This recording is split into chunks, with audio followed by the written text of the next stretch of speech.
अस्सलाम वालेकुम। मैं आपका टीचर खुर्रम शहज़ाद, आप सबका वेलकम है आपके अपने YouTube channel online computer tutor में।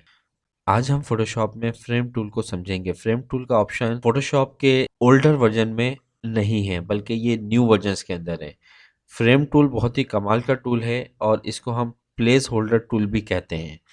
देखें, फ्रेम टूल जब आप सिलेक्ट करेंगे और यहाँ पर ड्रैग कर लें कि आपको कितना इसका साइज़ चाहिए, तो इस तरीके से ये ड्रॉ हो जाएगा।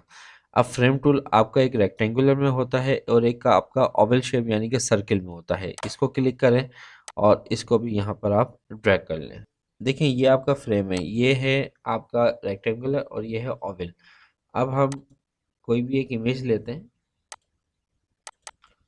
और इस इमेज को, ठीक है, हम ड्रैग करते हुए इस बॉक्स पर लाकर छोड़ देते हैं तो ये देखें यहाँ पर ये एडजस्ट हो जाएगी। इसका साइज़ बड़ा करना है, कंट्रोल टी ट्रांसफॉर्म, और यहाँ से आप इसका साइज़ बड़ा कर सकते हैं। इसी तरह हमारे पास एक ये इमेज है और हम इस इमेज को यहाँ पे लाना चाह रहे हैं। यहाँ पे लाके ड्रैग कर दें तो ये देखें आपका ओवल शेप यानी कि सर्किल में हो गया है।